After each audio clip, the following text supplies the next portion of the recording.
کے کافر سمجھنے لگے اب ہم کامیاب ہو گئے. بلال پر کوڑے پڑ رہے ہیں کہ شاید بلال قرآن سے دور ہو جائے. حضرت سمیہ کو مارا جا رہا ہے, شاید قرآن سے دور ہو جائے. حضرت زنیلا کو مارا جا رہا ہے, شاید قرآن سے دور ہو جائے. حضرت صہیب رومی کو پیٹا جا رہا ہے, شاید قرآن سے دور ہو جائے. ابو بکر کے اوپر تماچے رسید کیے جا رہے ہیں, شاید قرآن سے دور ہو جائے. حضرت فاطمہ کو ستایا جا رہا ہے, شاید کہ قرآن سے دور ہو جائے. لیکن ان تمام صحابیوں نے اعلان کر دیا, اے ظالموں, زمین تو ہٹ سکتی ہے لیکن سینے میں عشق مصطفیٰ ہے, ہاتھوں میں دامن قرآن ہے, جان دینا گوارا ہے, قرآن چھوڑنا گوارا نہیں ہے.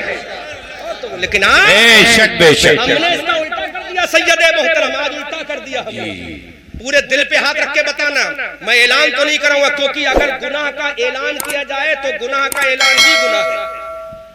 میں نہیں کہوں گا تم قرآن پڑھ دو, لیکن دل پہ ہاتھ رکھ کے سوچو کتنی تلاوت کرتے ہو قرآن, کتنی تلاوت کرتے ہو. اور آج کل کا تو معاملہ یہ ہے کہ بچوں سے کہا جاتا ہے بیٹا قرآن پڑھ کے کیا کرو گے, کون سی روٹی روزی ملے گی. سید صاحب پھر وہی بات آ گئی, یہ کیا علماء بھوکے مر رہے ہیں؟ یہ بولو یہ بھوکے مر رہے ہیں کیا؟ آپ سے اوپر بیٹھے ہیں, آپ نیچے بیٹھے ہیں, اوپر بیٹھے, بولو بیٹھے کہ نہیں بیٹھے؟ اللہ ان کو رزق دے رہا کہ نہیں دے رہا؟ بولو دے رہا کہ نہیں دے رہا؟ اور ایک بہت بڑی بات بتا دوں, حالانکہ یہ جملہ بولوں گا کچھ لوگوں کے پیٹ میں کھلبلی بھی مچے گی, دماغ میں انتشار بھی آئے گا. جاؤ دلی کے ایئرپورٹ پہ گھومو, تورنتو ٹرینوں میں دیکھو, راجدھانی ٹرینوں میں. سید صاحب اللہ کا فضل ہے, یہ 20 سال کے پیریڈ میں جتنا داڑھی والا تمہیں پلینوں میں سفر کرتا نظر آئے گا اتنا کوئی نہیں ملے گا. راجدھانیوں میں جتنا سفر ایک داڑھی والا کرتا ہے, تورنتوں میں جتنا سفر ایک داڑھی والا کرتا ہے, وی آئی پی کاروں میں جتنا سفر ایک داڑھی والا کرتا ہے, عام انسان نہیں کر پاتا.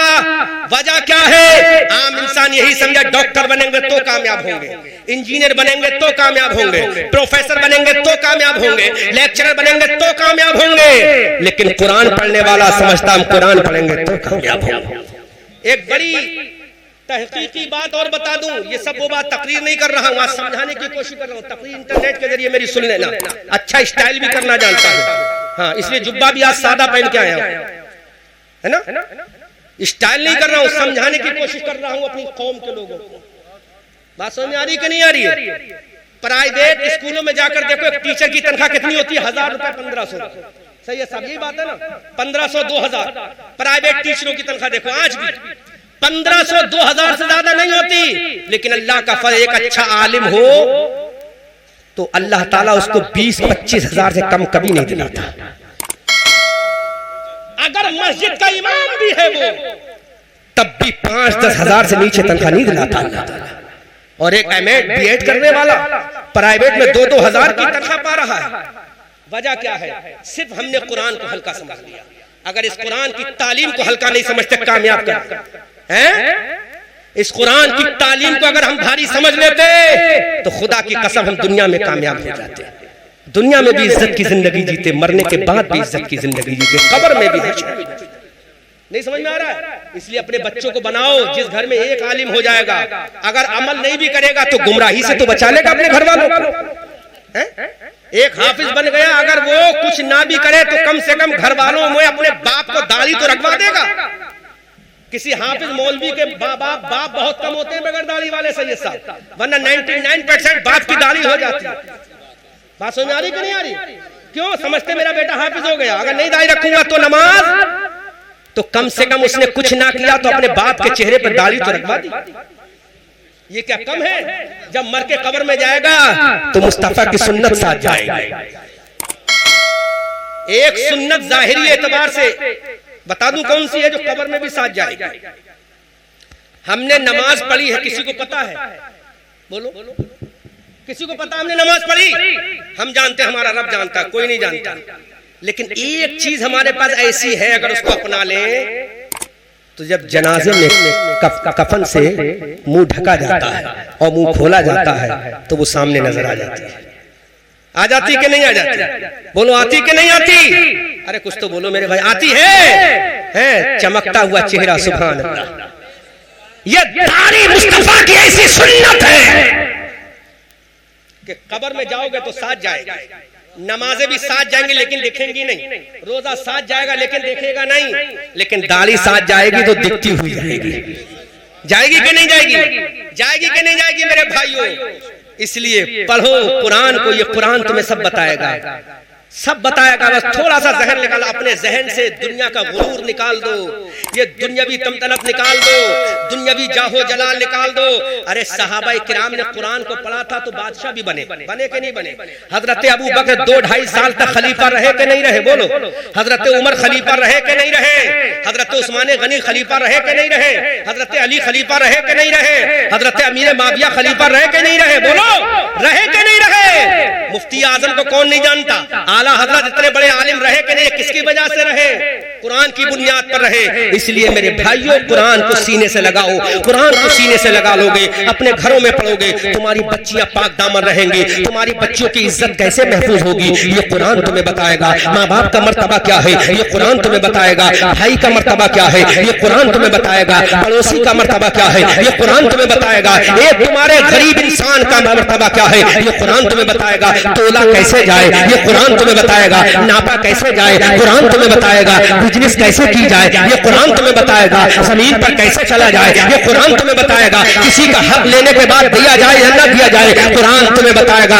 آؤ میں قرآن کے بارے میں آخری جملہ کہہ کے اپنی تقریر کو ختم کر رہا ہوں. یہ قرآن وہ قرآن ہے جب غار حرا میں میرے نبی پر نازل ہوا تو دنیا نے دیکھا جہاں میرا نبی جا رہا ہے وہیں خدا کا قرآن جا رہا ہے. اللہ کا کلام قرآن جا رہا ہے. میرا نبی غار حرا میں ہے، قرآن غار حرا میں جا رہا ہے. میرا نبی غار ثور میں ہے، قرآن غار ثور میں جا رہا ہے. میرا نبی سفر میں ہے، قرآن سفر میں جا رہا ہے. میرا نبی حضر میں ہے، قرآن حضر میں جا رہا ہے. میرا نبی نمازوں میں ہے، قرآن نمازوں میں جا رہا ہے. میرا نبی مسجد نبی کا نرمان کر رہا ہے، قرآن وہی جا رہا ہے. میرا نبی مسجد حرم کی توسیع کرا رہا ہے، قرآن وہی جا رہا ہے. میرا نبی صفا مروہ پر ہے، قرآن وہی جا رہا ہے. میرا نبی بیر زمزم پر ہے، قرآن وہی جا رہا ہے. میرا نبی جنگ بدر میں ہے، قرآن وہی جا رہا ہے. نبی میدان احد میں ہے، قرآن وہی جا رہا ہے. نبی میدان خندق میں ہے، قرآن وہی جا رہا ہے. میرا نبی اپنے حجرے میں لحاف میں ہے، قرآن وہی جا رہا ہے.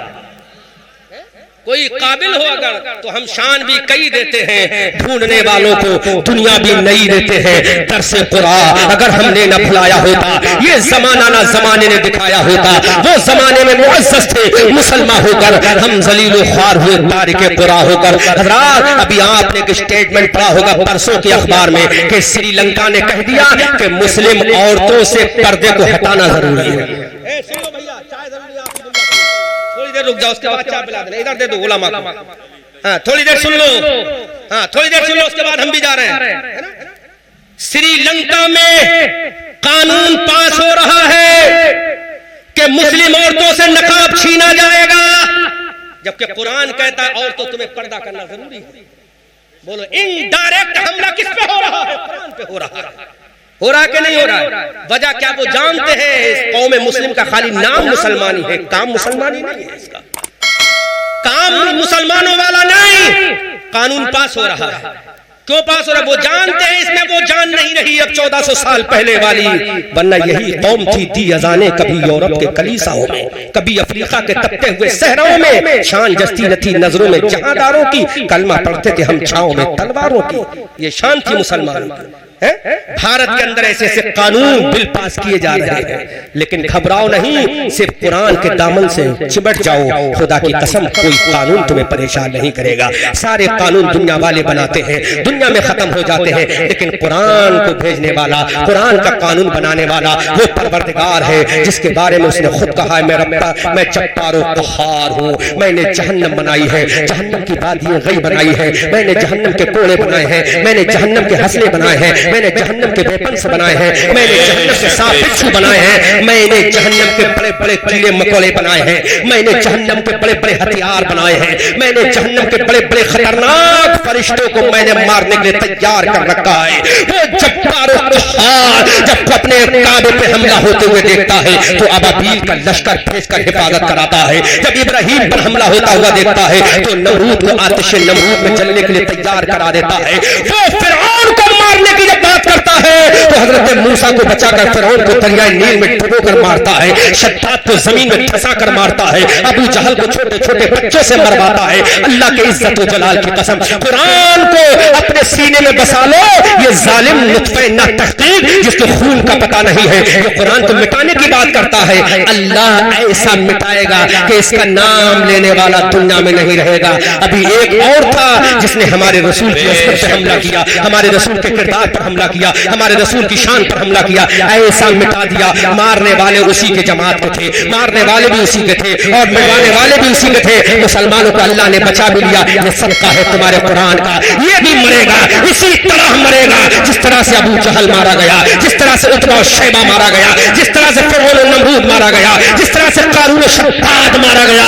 اللہ تمہارے لیے آج بھی ابابیل کا لشکر بھیج سکتا ہے. اللہ آج بھی تمہاری حفاظت کے لیے مچھروں کا لشکر بھیج سکتا ہے. بس شرط یہ ہے تمہیں پکا مسلمان بن لینا پڑے گا. پکا مسلمان بن جاؤ, ابابیل کا لشکر تمہارے لیے آئے گا, مچھر کی فوج تمہاری حفاظت میں آئے گی, خدائی فوج تمہارے ہاتھ میں آ جائے گی. جب میدان بدر میں اللہ تعالیٰ نے اپنے رسول کے صحابہ کی حفاظت کے لیے فرشتوں کی فوج کو بھیجا تھا, وہ پروردگار آج بھی بھیج سکتا ہے. اس لیے میرے رسول نے اعلان کیا تھا, اے اللہ اگر آج یہ شہید ہو گئے تو صبح قیامت تک تیرا نام لینے والا نہیں ہوگا. تو میرے پروردگار نے اپنے رسول کو مستعد حافظہ سنایا, اے میرے حبیب یہ تیرے نمازی آ گئے ہیں, تیرے وفادار آ گئے ہیں. جب تک یہ سر سجدے میں جھکاتے رہیں گے ان کا سر میں اٹھاتا رہوں گا. سبحان اللہ, ان کو کامیاب کرتا رہوں گا. اور جس دن یہ میری بارگاہ میں جھکنا بند کر دیں گے اسی دن ان کو ذلیل و خوار کر دوں گا. میں دوسری قوم کو لے آؤں گا, دوسری اقوام کو لے آؤں گا. آج ہم نے اللہ کی بارگاہ سے رشتہ توڑا, اللہ کی بارگاہ کے سر کو ہٹایا. آج ہمارا جاہ و جلال چلا گیا, عظمت و وقار چلا گیا, تہذیب و تمدن چلی گئی, ہمارا کلچر چلا گیا, ہمارا طریقہ چلا گیا, ہمارا منہاج چلا گیا, ہماری ثقافت چلی گئی. وجہ کیا ہے مسلمانوں؟ آؤ قرآن کے دامن سے چمٹ جاؤ, چمٹ جاؤ. رب کا اعلان تمہارے لیے ہو رہا ہے, کامیابی تمہارے قدموں کو سجدہ کرتی نظر. آؤ تو صحیح, بات تو مانو قرآن کی, لیکن نہیں مانو گے تم. ذرا دل پہ ہاتھ رکھ کے سوچو کتنی نمازیں پڑھتے ہو. جب ایک شوہر نماز نہیں پڑھے گا اس کی بیوی نماز پڑھے گی؟ سچی بات بتانا, پڑھے گی. جب ایک بھائی نماز نہیں پڑھے گا بہن نماز پڑھے گی. کیا حق ہے تمہیں بہن سے کہنے کا؟ بہن کہے گی تو کیوں نماز نہیں پڑھتا؟ اگر میرا بھائی نماز پڑھتا تو اس کی بہن بھی نماز پڑھتی. اگر شوہر نماز پڑھتا تو اس کی بیوی بھی نمازی ہوتی, اور جب بیوی نمازی ہوتی تو اس کی بیٹی بھی نمازی ہوتی, اس کی گود میں پلنے والا بچہ بھی نمازی ہوتا. لیکن آج ہم نے نمازوں کو پسے پشت ڈال دیا ہے.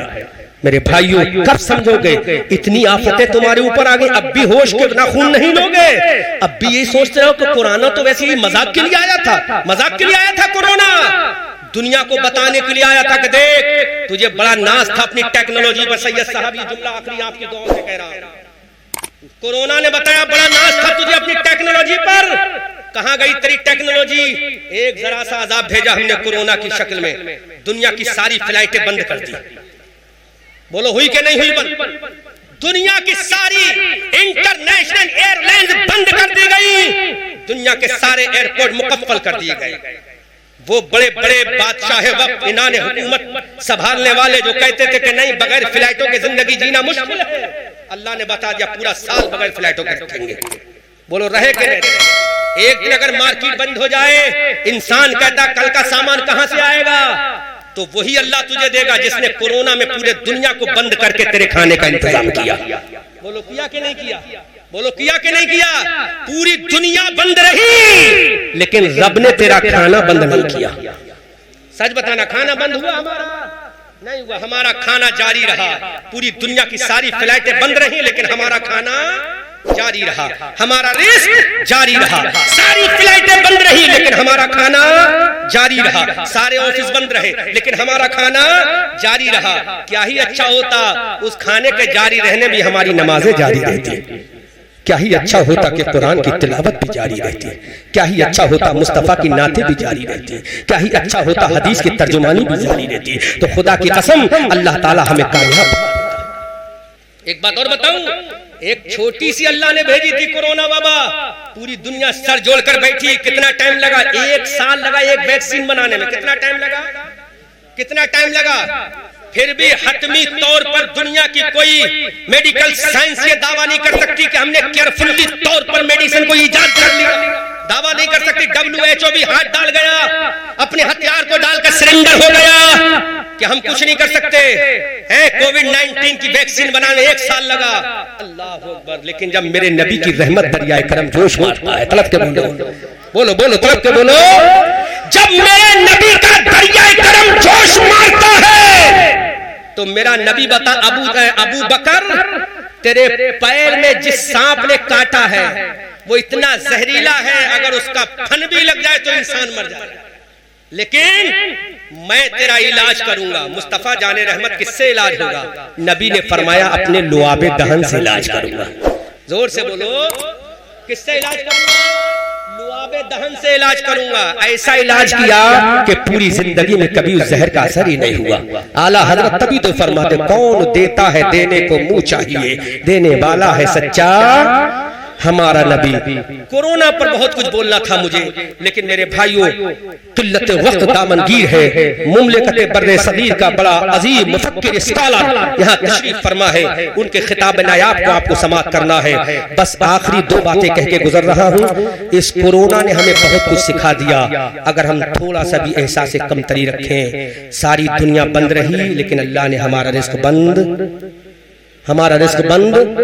جب بستر پہ سو تو احمد رضا منظری کا جملہ اپنے ذہن میں سوچنا کہ اللہ نے ہمارا رزق بند نہیں کیا. کتنے لوگ مر گئے, لیکن ہم سے بڑا خوش قسمت کون ہوگا کہ اللہ نے وبا کے دور میں بھی ہمیں زندہ رکھا. میں نے ایک میڈیکل سائنس کی رپورٹ پڑھی تھی, جب ماں کے پیٹ میں نطفہ جاتا ہے تو ہزاروں انڈے ہوتے ہیں, ہزاروں انڈے. وہ رحم میں پہنچنے کی جد و جہد میں کتنے تو مر جاتے ہیں وہیں پہنچتے. وہ بڑا خوش نصیب انڈا ہوتا ہے جو ماں کے رحم میں پہنچتا ہے.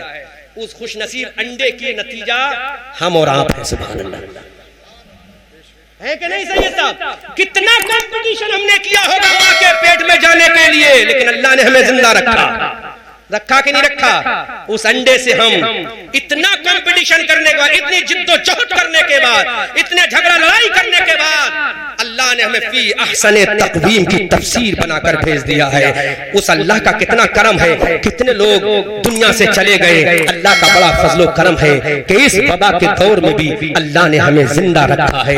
کتنا ہم شکر کریں اللہ کا, جتنا شکر کریں کم ہے. ہمارے پاس کوئی ایسے الفاظ نہیں ہے جو اپنے رب کی کبریائی بیان کر سکے. بس اعلیٰ حضرت کی وہ بات یاد رکھو, یا رسول اللہ میں تجھے کیا کیا کہوں, میرے پاس کچھ نہیں ہے, میں اتنا کہوں گا خالق کا بندہ خلق کا آقا کہوں تجھے, لیکن رضا نے ختم سخن اس پہ کر دیا. خالق کا بندہ خلق کا آقا کہوں تجھے, بس ہم اتنا کہہ دیں سبحان ربی الاعلی. اے پروردگار اونچی ذات تیری ہے, سارے نیچے ہے, اونچا تو ہے, اور تیرے بعد سب سے اونچا تیرا رسول ہے. بس یہی کہہ دے that is enough for our life in the world by grace Allah بعطاء prophet رسول اللہ صلی اللہ علیہ وسلم. اللہ کے فضل و کرم سے, میرے نبی کی عطا سے اگر ہم یہ کہہ لیں گے تو اتنا ہی ہمارے لیے کافی ہوگا. پھر ہم دنیا سے جائیں گے یہ کہتے ہوئے ہم آتش سوزا میں بھی حق بات کہیں گے, کندن کی طرح تہر میں تابندہ رہیں گے. اور تاریخ بتاتی ہے کہ ہر دورے ستم میں ہم زندہ تھے, کورونا میں زندہ تھے, آج بھی زندہ ہیں, مرنے کے بعد جنت میں بھی زندہ رہیں گے. سبحان اللہ. تاریخ بتاتی ہے کہ ہر دورے ستم میں ہم زندہ تھے, زندہ ہیں, زندہ ہی رہیں گے. سورج ہوں زندگی کی رمق چھوڑ جاؤں گا, سورج ہوں زندگی کی رمق چھوڑ جاؤں گا, میں ڈوب بھی گیا تو شفق چھوڑ جاؤں گا. اے رضا یہ احمد نوری کا فیض نور ہے, ہو گئی میری غزل پڑھ کر قصیدہ نور کا. 1 گھنٹے کی تقریر ہو گئی, مجھے خود بھی احساس نہیں ہوا کہ 1 گھنٹہ میں بول دیا. بس اب آپ سے الوداعی سلام لیتا ہوں. خوب کی سیرے چمن پھول چنے شاد رہے, باغ با جاتا ہوں میں, گلشن تیرا آباد رہے. رہا چمن تو پھول کھلیں گے, رہی زندگی تو بہادر پور والوں پھر ملیں گے. استغفر اللہ ربی من کل ذنب واتوب الیہ. مولا کریم مجھ ناچیز احمد رضا منظری ابن صدیق احمد سے قرآن کی ترجمانی میں، حدیث کی تشریحات و توضیحات میں عند الشرع جو اغلاط ہوئی ہو، میں تیری توفیق سے تیرے حبیب کے صدقے میں علی الاعلان توبہ کرتا ہوں. اشہد ان لا الہ الا اللہ واشہد ان محمدا عبدہ ورسولہ وما علینا الا البلاغ. السلام علیکم.